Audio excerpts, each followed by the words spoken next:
All right. Here we go.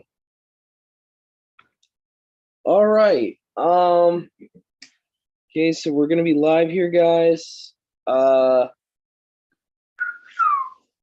Shalom, everyone. All of our brothers and sisters out there in Yahuwah Almighty Yahusha Messiah. I hope you guys are having a great Shabbat day. So what we're gonna be doing is we're continuing our Book of Yahusha, Book of Joshua readings that we usually do every Sabbath day.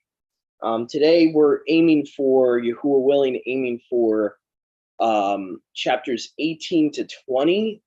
If Yahuwah willing, we might be able to do 21 depending on the length of the chapters. What I'm going to try to do for you guys today is I'm going to read from my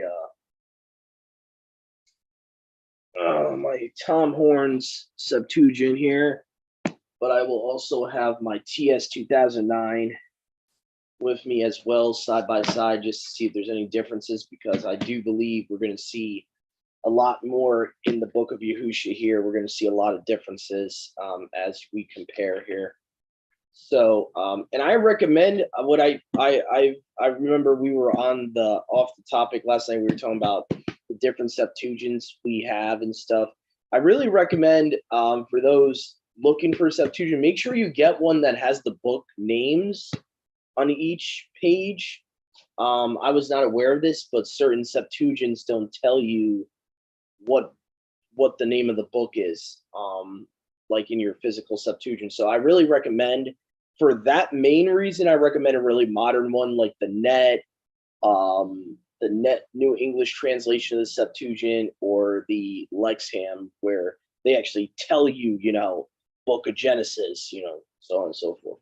I'm really not a fan of these translators just putting chapter 18, chapter 17, but then you don't know what book you're in. You gotta go all the way back to the beginning of the whatever book it's in. So that's the only thing I would recommend people, so they don't get confused and stuff like that. So anyway, but yeah. So all right, here we go. So I had my things saved here on Leviticus. Let me go to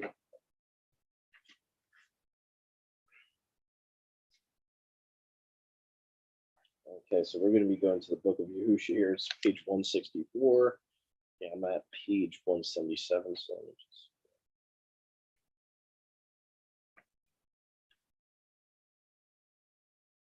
All right, so here we go. Yep. So page 177, chapter 18 of the book of Yahusha. Here we go. What I'll do too for the viewers and listeners, since it's going to be hard for you guys to see what I'm reading, what I'll do is I'll put it on the screen so you guys can follow along here. So let's just see here. Alrighty then. Let's see here. We're gonna go to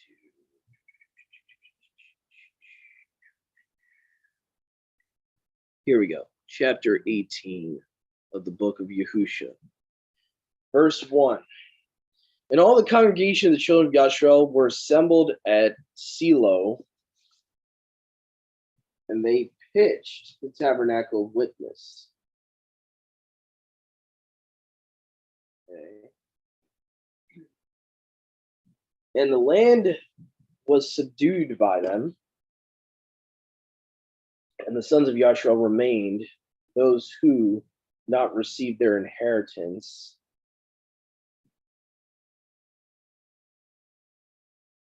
Seven tribes.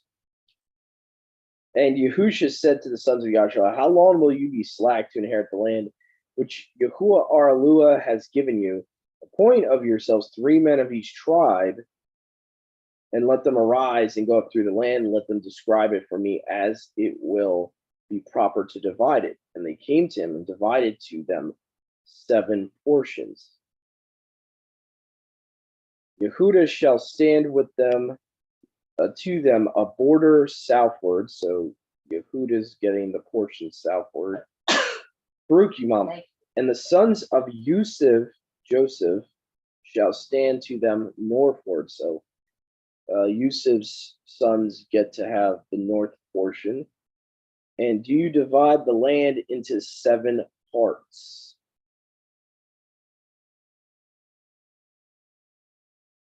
Okay. And bring the description. Your screen's frozen. Oh, I don't think it's frozen. I wasn't scrolling, so that might have been why it looked frozen. Okay. Or is it frozen on me? Like they're just not showing a shared screen at all? No, it's fine now. Okay. Okay, good. All right, good. So we're at let me just try to multitask here and try to scroll while I'm reading. So go back. All right, so we are at verse 5. So you have Judah getting southward, Joseph gets the north territory. You shall divide into 7 parts, bring the description here to me. I will give you a lot before Yahuwah Arlua. We're at verse 7 here. For the sons of Levi have no part among you. For the priesthood of Yahuwah is his portion. So that's important to understand there. Okay. And Gad and Reuben and the half tribe of Manasseh have received their inheritance by the Jordan eastward, which Moshe, the servant of Yahuwah, gave them. And the men rose up and went. And Yahusha charged the men who went to explore the land, saying, go and explore the land. Come to me, and I will bring you forth a lot here before Yahuwah in Silo. And they went and explored the land, and they viewed it and described it according to the cities, 7 parts in a book, and brought to Yahusha. So they wrote it in a book, all the lots and inheritances, and they brought it to Yahusha. And Yahusha casted lot for them in Silo before Yahuwah, and the lot of the tribe of Benjamin came forth first according to their families, and the borders of their lots came forth between the children of Yehuda and the children of Yusuf. And their borders were northward. The borders shall go up from the Jordan from behind Jericho northward, and shall go up to the mountain westward. And the issue of it shall be Bethon of Mabderah. And the borders will go forth there to Luz behind Luz. From south of it, this is Bethel, and the borders shall go down to Matarab or Rek, to the hill country. This is southward of the Beth Haran, the lower. Borders shall pass through and proceed to the part that looks toward the sea on the south, from the mountain in front of the Beth Aran southward, and its termination shall be to Kiriath Baal.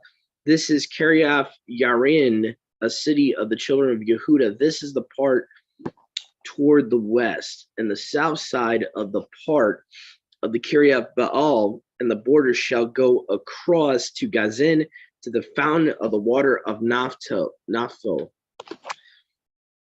And the borders shall extend down on one side. This is in front of the forest Sunam, which is on one side of Amak Raphain northward, and shall come down to Gena behind Yabusai southward. It shall come down to the fountain of Rugal.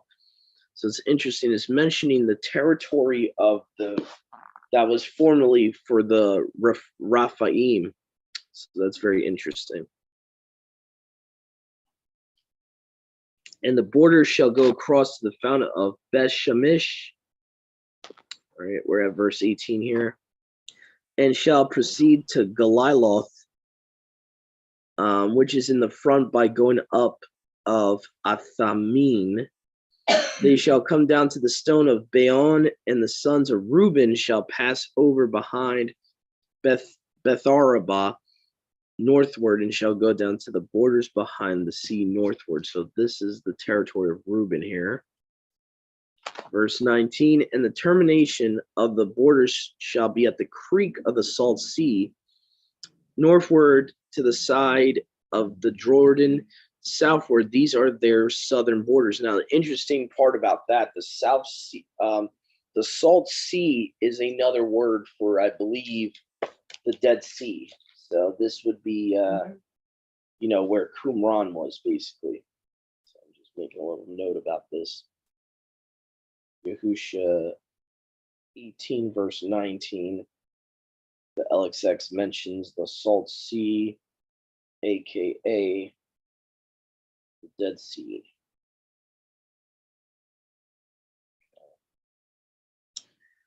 Right, and the Jordan shall be their boundary on the east, this the inheritance of the children of Benjamin.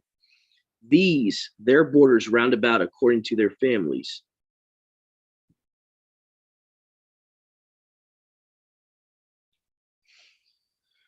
And the cities of the children of Benjamin, according to their families, were Jericho, and Beth Ageo, and the Amacasis, and Beth Arabah, and Sarah, and Bethsanma, and the Ain, and the Farah, and the Ephrathah, and the Karapha, and Sephirah, and Moni, and Gaba'ah, 12 cities and their villages. Gaba'an, Rama, Beerotha, and Masema, Miran, Amok, and Phira, and Kafan, and Nakan, and Salakan, and Tariela, and Yebus, or the territory of the Jebusites. And Yebus, this is Jerusalem. And Gabaoth, Yarim, 13 cities and their villages. This, the inheritance of the sons of Benjamin according to their families. So this is a lot of the lots and inheritances that Yahuwah was commanding Moshe to give the children of Israel. So a lot of this is self-explanatory, but it's pretty interesting, some of these geographical locations. Especially talking about the Dead Sea, and then one of the places was the former inhabitants, formerly inhabited by the Rephaim, and then the last territory it seems to talk about, what was it talking about? It was talking about the former territory of the Jebusites. So what we know as Jerusalem today was originally inhabited by the Jebusites, so, and all that.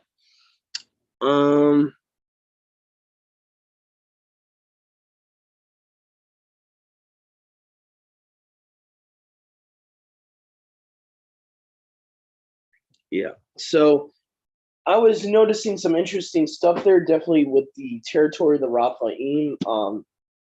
Just wanted to kind of take some time I didn't have enough time to really compare here. I just wanted to see if there's anything hugely different. Mom, was there anything that stood out to you? Not really, huh? All right. Okay.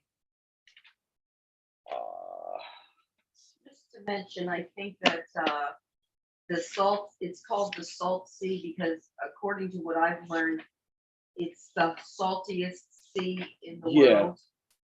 Yeah, the Salt Sea, I think, is used in the Greek. I don't think it's called the Salt Sea in the Hebrew.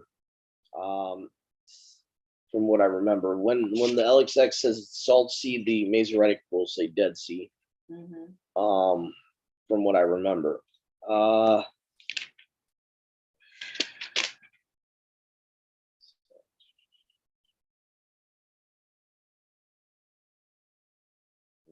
Okay, so from what I'm looking at here, there's pretty much not much differences. Let me just look at verse 7 real quick, because I want to make sure that there's not anything missing there in verse 7. Yeah, okay, so yeah, there's no differences between the two versions here.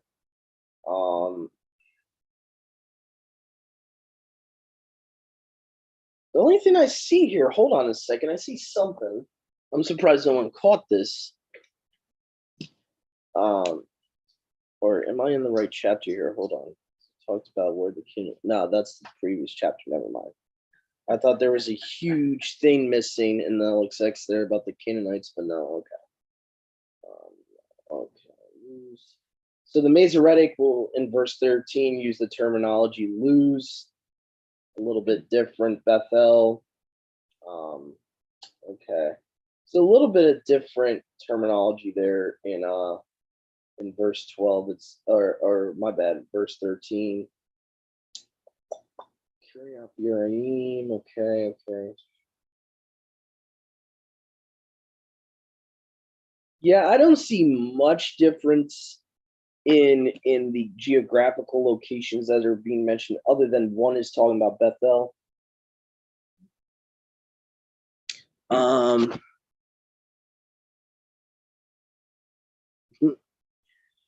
Yeah, need to get a haircut soon. Let me see here. Gaba, Gideon, Kiryaf. And okay, so that's about it for chapter 18. So I think we're going to have a new reader for chapter 19. 19 is going to be a little bit more lengthy. I think we might actually do 2 readers for chapter 19, just from what I'm looking here. This is a good 50 or something verses here in the next chapter. So, Mom, what I'll do is I'll have you read the first 25. Okay. And then we'll choose a new reader. Alrighty. Okay.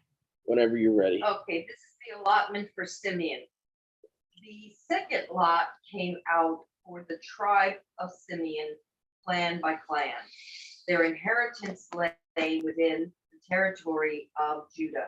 It included Beersheba, Moladah, Hazar Shual, Bala, Azem, El-Tulad, Bethel, Hormah, Ziklag, Beth, Markabot, Hazar, Susa, Beth Labaot, and Sharahud, 13 towns and their villages. Ain, Rimmon, Ether, and Ashon, 4 towns and their villages.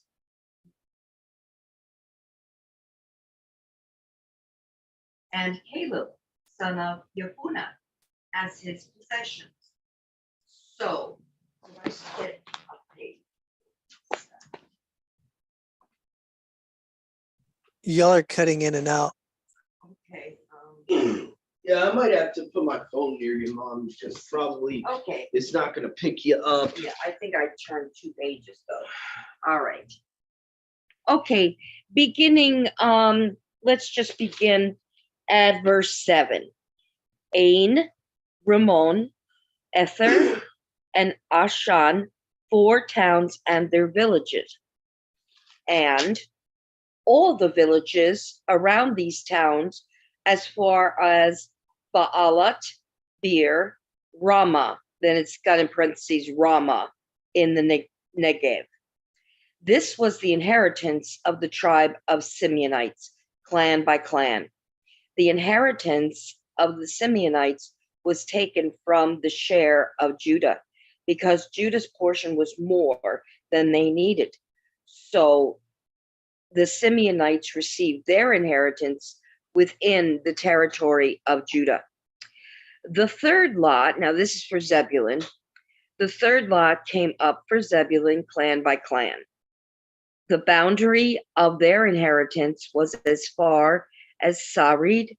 Going west, it ran to Marlah, touched Dabesheth, and extended to the ravine near Yokneam. It turned east from Sarid toward the sunrise to the territory of Kislot Tabor, and went on to Dabarat and up to Yaphia. Then it continued eastward to Gath, Hefer, and Eth Katzim. It came out at Rimmon and turned toward Neah.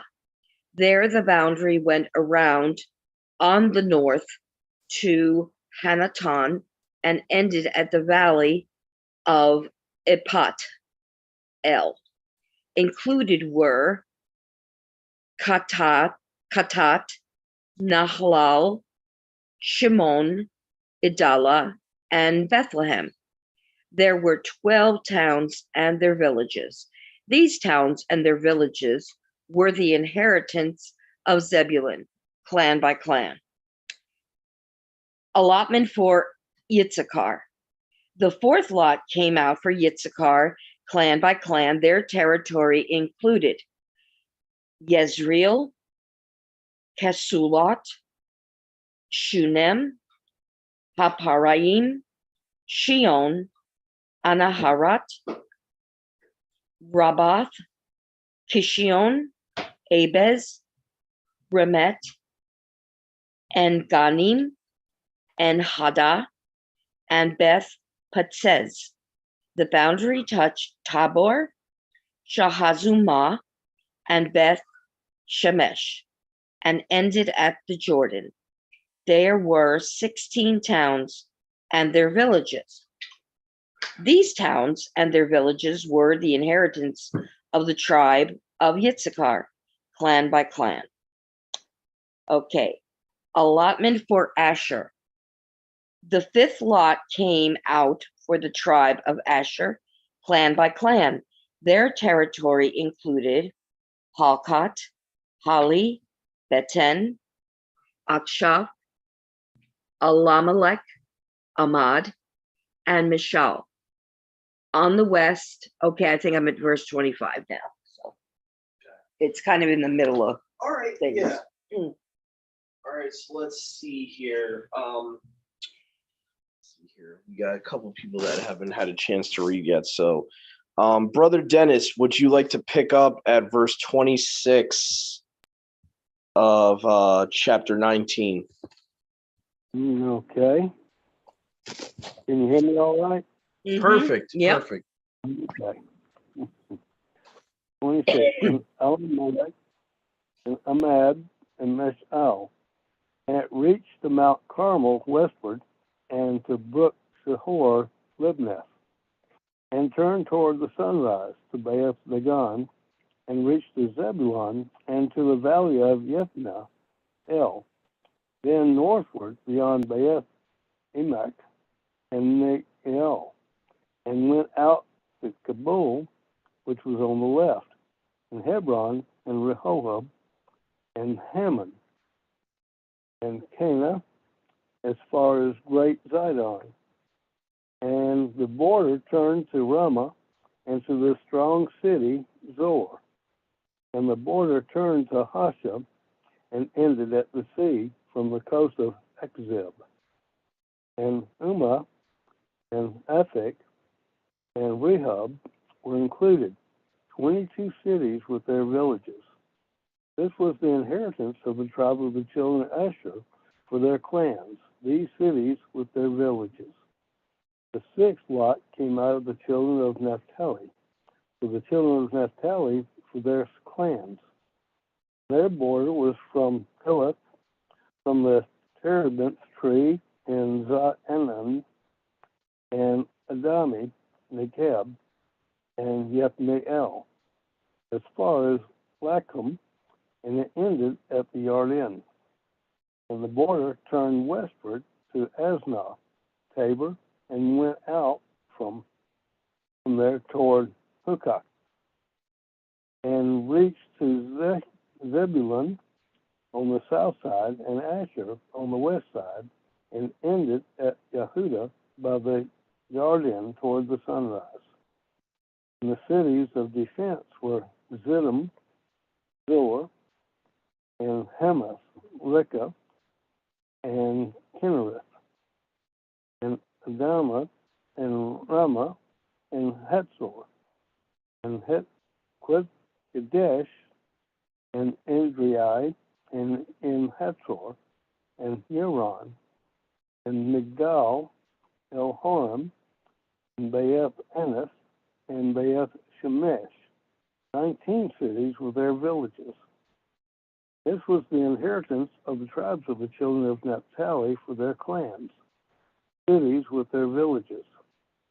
The seventh lot came out of the tribe of the children of Dan for their clans, and the border of their inheritance was Zorah and Eshtaol and Shemesh, and the Shaalabin and Ayalon and Yephlah, and Elon and Timnatheth and Akron and Elkadith and Gibeathon and Baalah and Yehud and Benai, Barak, and Gath Ramon and Yarkim and Rakim, with the border before Yepho. And the border of the children of Dan went out from them, and the children of Dan went up to fight against Leshem and captured it. And they smote it with the edge of the sword and possessed it, and dwelt in it, and called it Leshem, Dan after the name of Dan their father. This is the inheritance of the tribe of the children of Dan for their clans, these cities with their villages. And when they had ended dividing the land as an inheritance according to their borders, the children of Jezreel gave an inheritance to Yahusha, son of Nun, in their midst. According to the mouth of Yahweh, they gave him the city which he asked for, Dimnah, Zerah, the mountains of Ephraim, and he built the city and dwelt in it.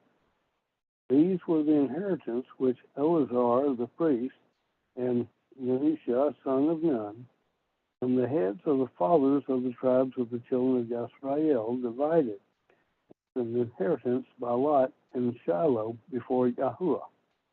At the door of the tent of meeting, and they ended dividing the country.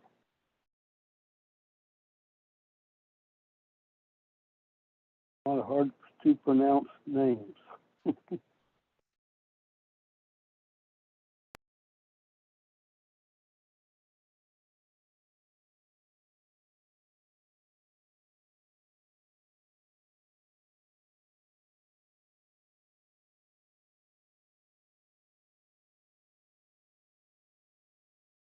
wonder if these cities and villages are still named these names to today.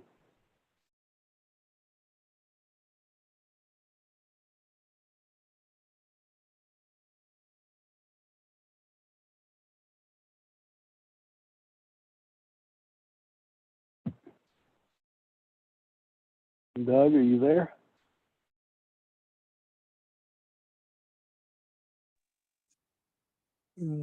I see his screen moving. No? All right, my bad about that. I didn't realize I was muted. I was looking at my shared screen and it said shared audio on, but for some reason it wasn't coming through. Doug, you there? Yeah, I'm there. Hello? I can't. I'm just kidding. Yeah, we're over here. He's over there. All right, so I was just mentioning that there's a part of verse 48 here that seems the Masoretic doesn't have. It says, children of Dan did not drive out the Amorite who afflicted them. This is 47a in the LXX, verse 47a. Who afflicted them in the mountain, and the Amorite would not suffer them to come down into the valley. They forcibly took from them the border of their portion. And so there seems to be a little bit more in verse 48 than the Masoretic has. Yeah, mine has a funny parentheses, but the Danites had difficulty taking possession of their territory. So they went up and attacked, Lashem took it, and it goes on and on about what they took. So it's kind of a little strange how They've got this parentheses sentence there. Mm.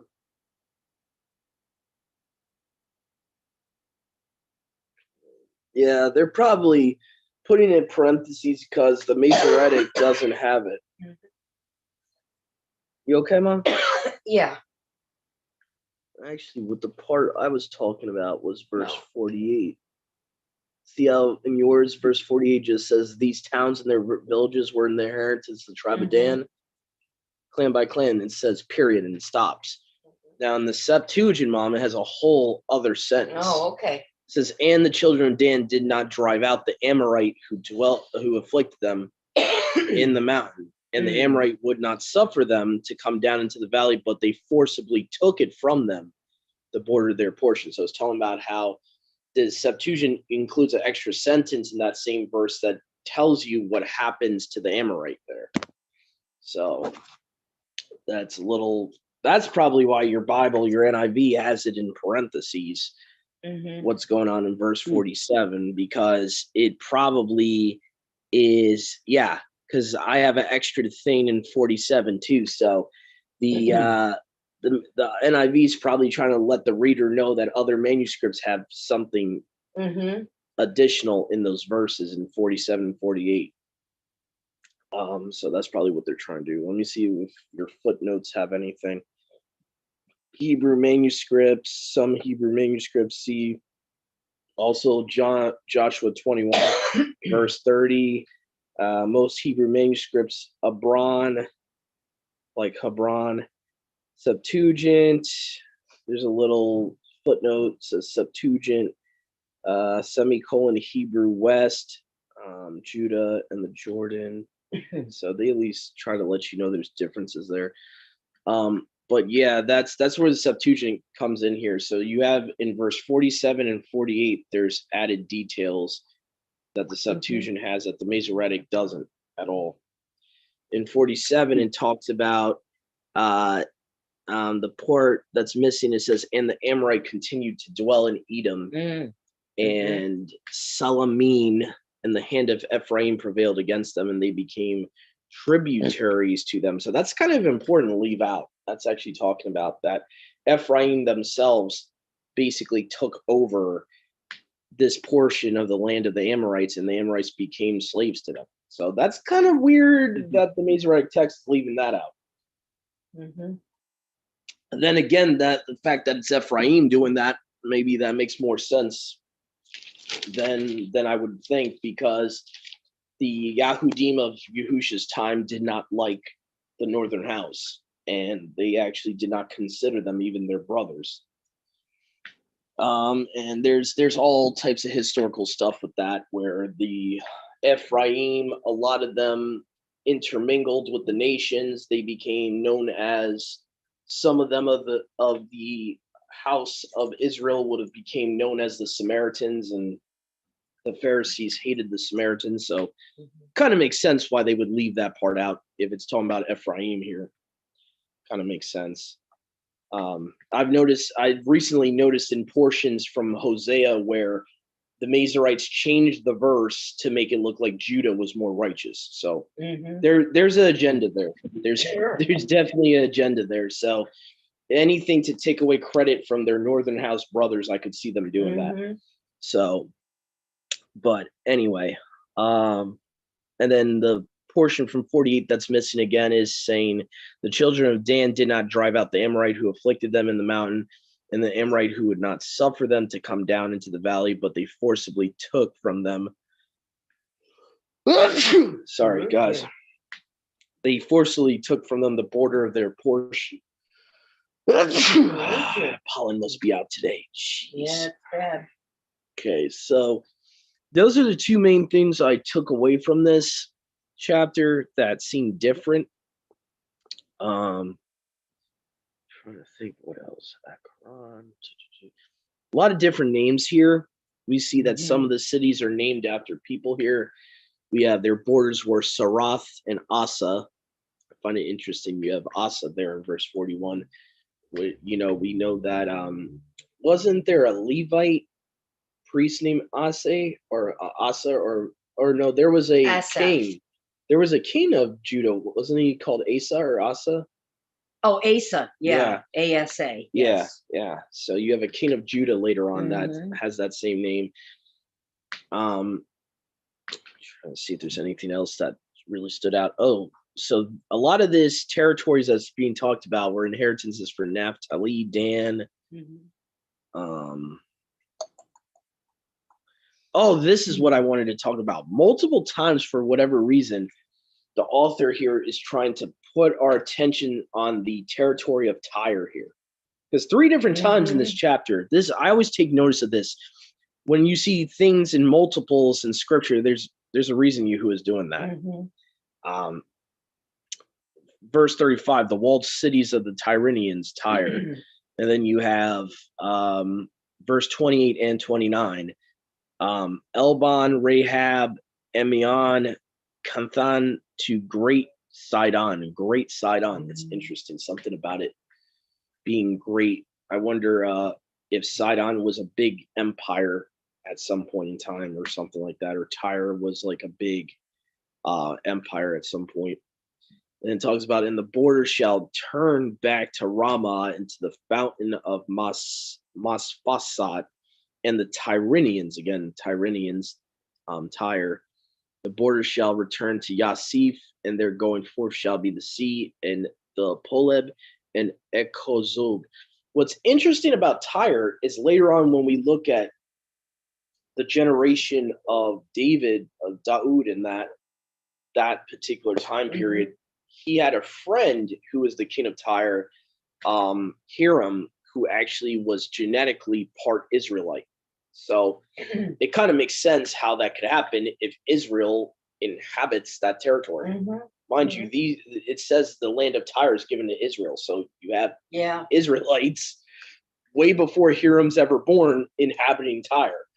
Kind of makes sense how that happens, how you get an intermarriage going on with the Phoenicians. So kind of makes sense now. So that really stood out to me in this chapter. I'm trying to see if there was anything else. Interesting. Someone's named Alaf. That's interesting. I don't know if that would be different in the Hebrew version of verse 25, but the Greek has Aleph or Alaf.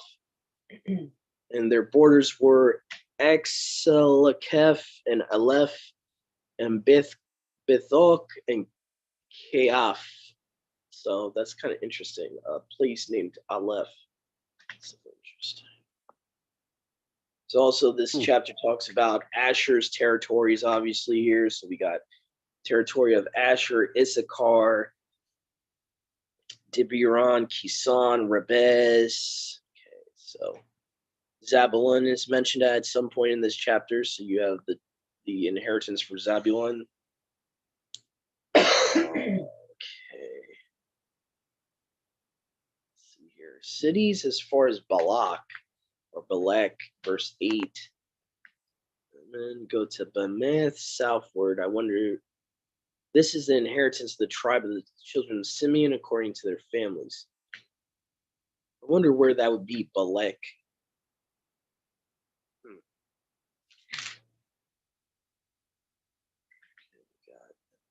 So Susan, their lot. Okay, so it starts off by talking about their lot was Beersheba.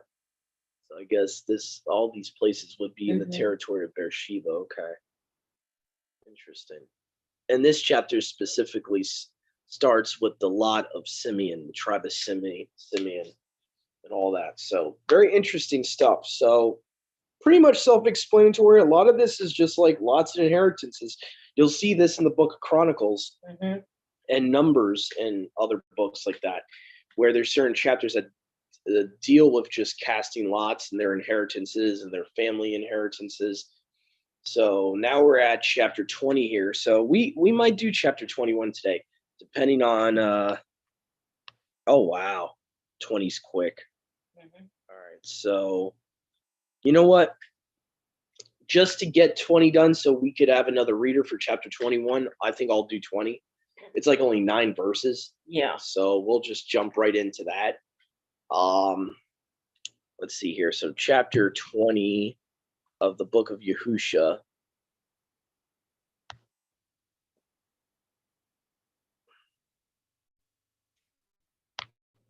right. And Yahuwah spoke to Yahusha, saying, "Speak to the children of Yashrael, saying, assign the cities of refuge." Okay, so this is kind of the re-giving of the commandment of the cities of refuge. You guys can find this in the Torah. I forget if I think it's in Deuteronomy. I'm pretty sure it's originally given in like Numbers or Leviticus somewhere by when Yahuwah gave it to Moshe originally. So anyway, what we're about to read about is the cities of refuge if you by mistake kill someone, if unintentionally. So speak to the children of Yashrael, saying, assign the cities of refuge of which I spoke to you by Moshe. Okay. A refuge to the slayer who has smitten a man unintentionally, and his cities shall be to you a refuge, and the slayer shall not be put to death by the avenger of blood, until he has stood before the congregation for right ruling. Okay, so it's talking about shall not be put to death by the avenger of blood. And Yahusha separated Kadesh in Galilee in Mount Naphtali and Shechem in Mount Ephraim. So it's talking about that he separated these places, Kadesh and Galilee, in Galilee. Interesting, Mom. Does your version say Galilee in verse 7? Yeah, the LXX is going to miss the 4 verses before that. Yeah. So Kadesh in Galilee. okay, so it does mention Galilee. Okay. So, by the way, guys, the LXX does not have verses 4 to 6, just to let you know. So that's why I jumped down to verse 7 there. In Mount Naphtali and Shechem in Mount Ephraim and the city of Arbuk. This is Hebron in the mountain of Yehuda. That's interesting. And beyond the Jordan, he appointed Bosor in the wilderness. This is interesting. So another place of refuge would be Bosor of Edom. That's something to pay attention to. That's kind of interesting. In the plain of the in the plain out of the tribe of Reuben and Aramoth and Gilead, out of the tribe of Gad and Galan in the country of Bashan, out of the tribe of Manasseh. So it looks like for every tribe, what they're given one place of refuge, or is it 2? So I guess in total, if it's 2 per tribe, you would technically have 14. Or no, you would scratch that. If you got 12 tribes, that would be 24. So if it's 1 per tribe, you have 12 places of refuge. If it's 2 per tribe, you're talking about 24 places that the someone can flee for a place of refuge. So let's see here. We got Galan in the country of Bashan, out of the tribe of Manasseh. These were the cities selected for the sons of Yashrael and for the stranger abiding among them, that everyone who smites a soul unintentionally should flee there, that he should not die by the hand of the avenger of blood until he should stand before the congregation for right ruling. So that's pretty much self-explanatory. So if axe slips from your hand and you kill someone by mistake, you would have to know where these places of refuge are and stuff like that. And obviously if we read the whole context of the original commandment in the Torah, obviously the one that does it maliciously is not allowed to flee to these places. So It's a conditional allowance in the Torah that you're not allowed. You're not going to be put to death for mistakenly killing someone. But if you murder someone, if you commit genocide and you murder someone, then no. And basically, it's the concept of when Scripture is talking about murder, it really means intentional. It means you're lying in wait for your fellow brother or sister in the faith. You're actually lying in wait. You're pre-planning it. You're trying to make them slip so you're able to kill them. That's the difference between regular killing and murder. Murder, a lot of the times you'll see in scripture, it will say, do not lie in wait for your brother or sister. You know, that is like, it's the actual malicious intention of taking someone's life versus self-defense, versus if you got an intruder coming into your home, you know, so on and so forth, versus being in war. Huge difference. So unfortunately, what gets the confusion there is a lot of the times people look at their, you know, King James Bibles that says thou shalt not kill, which to me, that is a horrible translation of that Hebrew word. And there's many people that have debunked that it should not be kill. It should say murder. It should say thou shalt not murder. And that's been a big problem with older translations of the Bible, not knowing the Hebrew language, not knowing there's a specific Hebrew word for murder versus there's a specific Hebrew word for kill, and they're not even the same word. So that would mean that Yahuwah went against his own command. Yeah. He commanded. And that's why you got tons of atheists in this world, because that's right. They look at it like, well, your creator is telling you do not kill, but then he orders genocide. So that's the problem with certain translations, is because most atheists out there, I'll be honest with you, that I would probably come into contact with, they would use that argument solely from a King James Bible, never reading from any other Bible or looking at the actual manuscripts of what they say in the original languages. Okay, so most people that are atheists go very surface level. Oh yeah. When actually looking on the Bible, even from an academic level, let's just take the spiritual part out of it. Even from an academic level, most people that I would encounter that are atheists know very little about the Bible, and they know it on a surface level. Okay, oh well, it says this here and it says that there, but they don't test translations. They don't look at what the Hebrew manuscript says, what the Greek manuscript says. So that's the biggest problem. And so they end up giving up on the Bible because they don't want to do the work. So, but anyway, just saying, so the reason I'm bringing up this point, there's a huge difference between murder and and kill, even in the Hebrew language, is two different words, and it can't be confused for one another. So I really don't give much mercy to the King James translators for mistranslating that in Exodus 20. I really don't give much mercy to them, because they should have known better. He had a whole translation team of so-called scholars of that day doing his Bible. Really, you should know the difference. So anyway, so that's pretty much the book of Yahusha, chapter 20 here.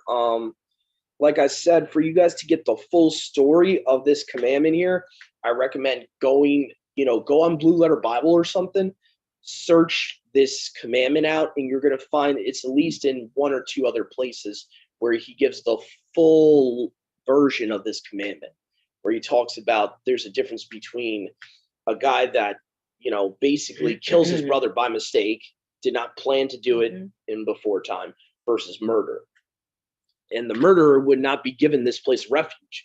Actually, if someone is a murderer, Yahuwah would say, send the avenger of blood after him. He can't, and he's not allowed to go into the cities of refuge. So there's actually no mercy for the murderer. There's mercy for someone that unintentionally does something. And it's kind of interesting, that kind of spiritually connects to what it says in Hebrews 10 about, after we coming to the knowledge of the truth, we willfully sin. There's no longer any sacrifices for sin and all that. So even in the first covenant, willful sin might have been forgiven, but there's times where willful sin wasn't. And this is one of the cases where if you try to murder someone on purpose and you got caught, you're screwed. And there's no mercy, you're getting killed. So, and actually that's the context of eye for an eye, tooth for a tooth, by the way. You're supposed to be punished for the exact sin that you commit. You don't get a heftier punishment than the crime. So anyway, but it's important to understand the distinction there between kill and murder. It's important to understand that. So, all right. So I think we're at what, chapter 21 here? 21. Mm-hmm. Okay. Now, is that one a very lengthy one, Let's or see. what are we looking at here? So, just to see if we need to do 2 readers again. It's 40 something verses. 40. Okay, that's not bad. I think one person. All right, brother Dennis. I know you read it before, so trying to see here. My mom, you, I. All right. Brother Yahusha, would you like to read chapter 21 for us?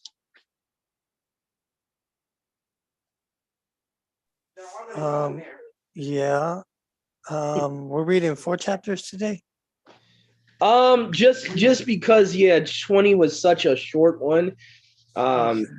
You gotta let me know in advance, man, before I make the thumbnails. But yeah, I'll read them. All right. Okay. And then we'll leave 3 chapters for next week. Let's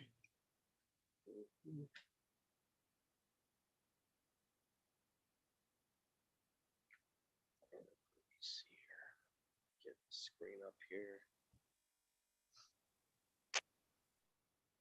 And Yahuwah spoke to Yahusha, saying, Speak to the children of Yasharal, saying, Assign the cities of refuge, of which I spoke to you by Masha, even a refuge to the manslayer who has killed a man unintentionally. Reading 20. Oh, I'm sorry, this is the wrong one.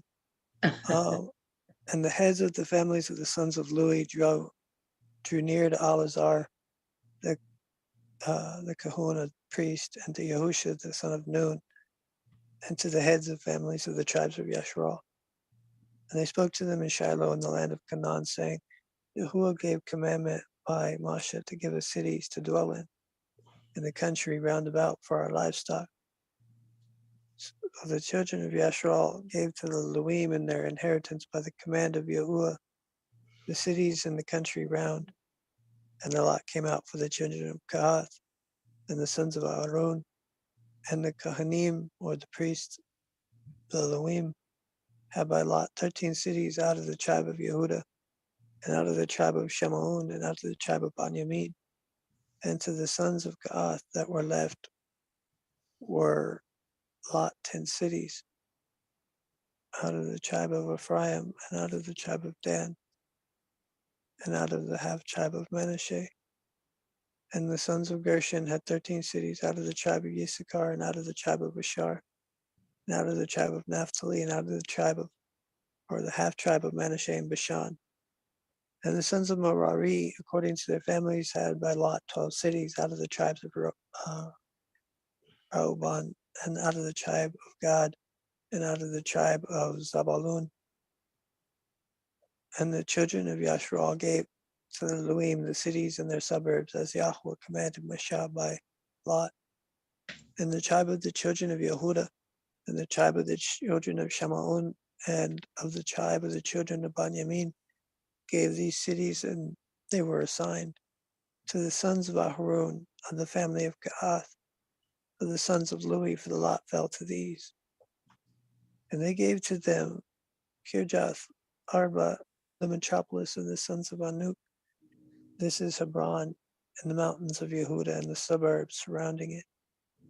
But the lands of the city and its villages Yahusha gave to the sons of Caleb, the son of Yephuneh, for a possession, and to the sons of Aharon he gave the city of Hebron for a refuge for the manslayer, and the suburbs belonging to it, and Lamna and the suburbs belonging to it, and Elam and its suburbs, and Tamah and its suburbs, and Gala and its suburbs, and Debar and its suburbs, and Asa and its suburbs, and Tani and its suburbs, and Bat Shemash and its suburbs. 9 cities from these 2 tribes. And from the tribe of Benjamin, Gabaon and its suburbs, and Gaba and its suburbs, and Ananuth or Anathuth and its suburbs, and Gamala and its suburbs, 4 cities. All the cities of the sons of Aharon, the Kahanim, 13. And to the families, the sons of Kahath, the Luim that were left of the sons of Gaath, there was their Kahanim cities out of the tribe of Ephraim, and they gave them the manslayer city of refuge, Shechem and its suburbs, Gaza and its appendages and its suburbs, and Bat Haran and its suburbs, 4 cities, and the tribe of Dan, Altaka and its suburbs, and Gabathun and its suburbs, and Ayalan and its suburbs, and Gal Raman and its suburbs, 4 cities, and out of the half tribe of Manasseh, Janat and its suburbs, and Yabatha and its suburbs, 2 cities.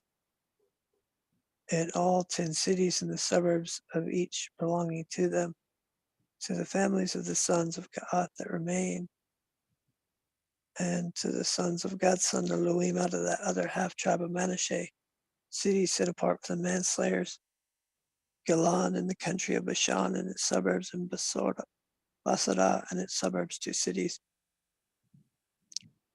And out of the tribe of Yissachar, Kashaun and its suburbs, and Dabarath and its suburbs, and Yarmouth and its suburbs, and the well of letters and its suburbs, 4 cities. And out of the tribe of Ashar, Basala and its suburbs, and Dabun and its suburbs, and Halkath and its suburbs, and Rahab and its suburbs, 4 cities. And of the tribe of Naphtali, the cities set apart for the manslayer, Kadash in Galilee and its suburbs, and Namath and its suburbs, and Taman and its suburbs, 3 cities. All the cities of Garshan according to their families, 13 cities.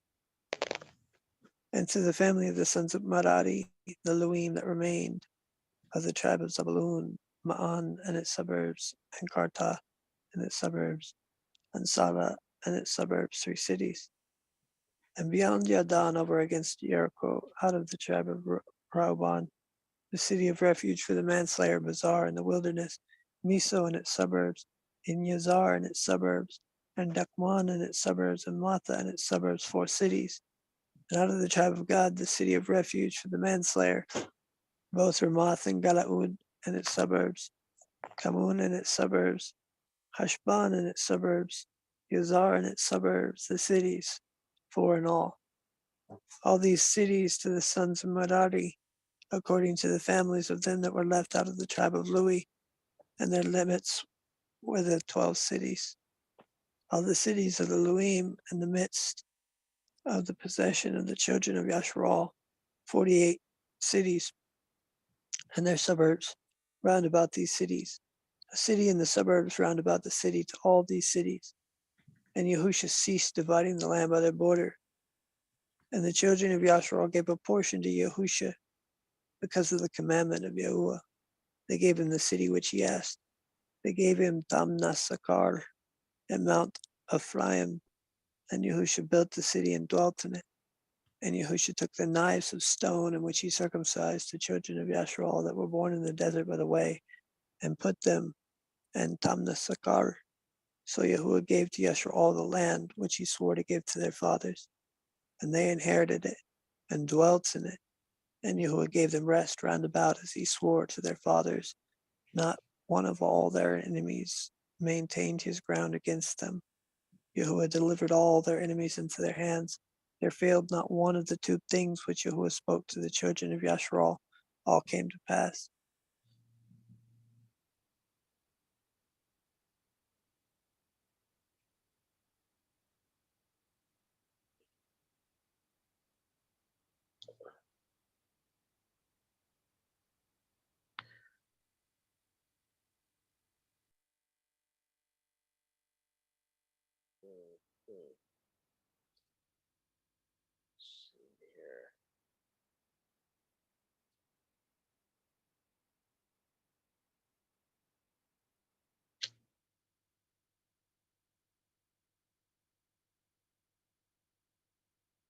Very interesting.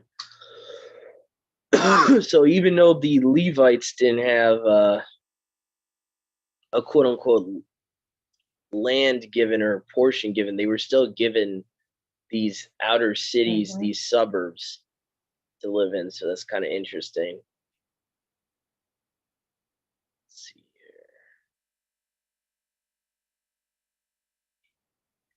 So trying to think here. So anything that really stood out to me, a lot of these were similar places we've been reading about, like Gilead, Kadesh.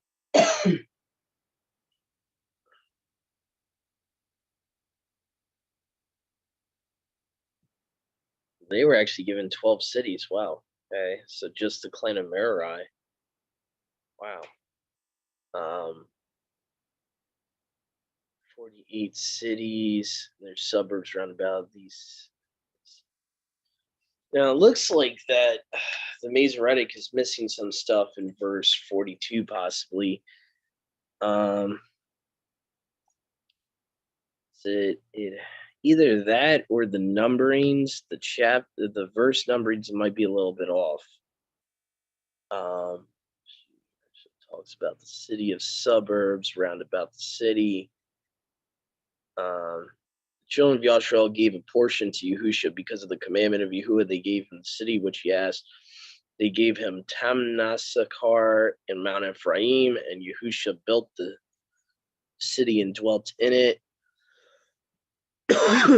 Yahusha took knives of stone wherewith he circumcised the children of Yashrael that were born in the desert by the way, and put them in Tamnasakar.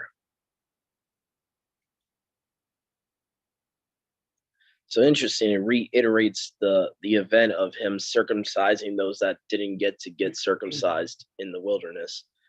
It's interesting.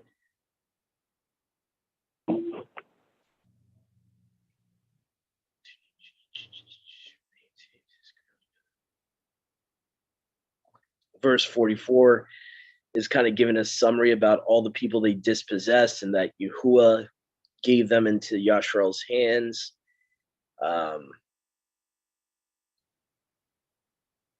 And I think the last verse here is kind of very uplifting verse here. It says, shows part of Yahuwah's characters. He's a man of his word.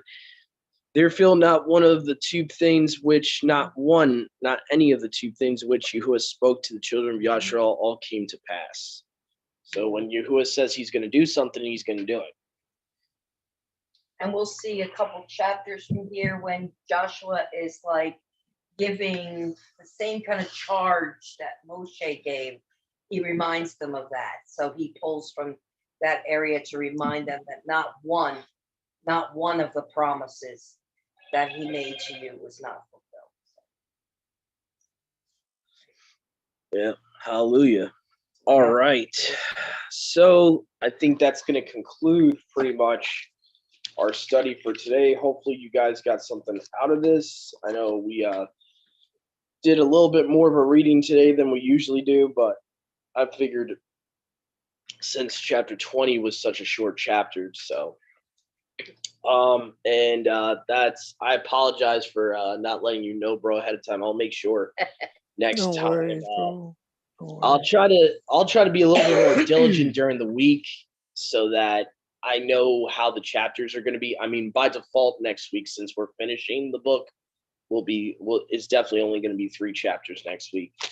Because we got literally there's only 24 chapters in this book, so we might as well just finish it next week, and then we'll, Yahuwah willing, we'll off the record figure out, try to get a pre-planned because the book of Judges, FY, for those out there that don't know this, the book of Judges is all out of order. So you have to like kind of you have to look back into you got to get a decent Bible timeline that you can get your hands on and find out which chapters are actually the first chapters and which chapters are supposed to be at the end of the book, because it's all screwed up in the book of Judges. So yeah, we'll probably do that, Yahuwah willing, next week. We'll figure out what chapters we have to go through first. I have a decent idea, but I want to get it pen to paper, So anyway, I hope all of our brothers and sisters out there in Yahuwah Almighty, Yahusha Messiah, Have a great rest of the day, rest of the Shabbat. And like I said last night, I hope you guys are having a great feast season. And whenever you're having, Yom Teruah, I just want to say Chag Semak, Yom Teruah. Have a great Feast of Trumpets for all of you out there. And we'll see you next time. Yahuwah willing. Shabbat Shalom.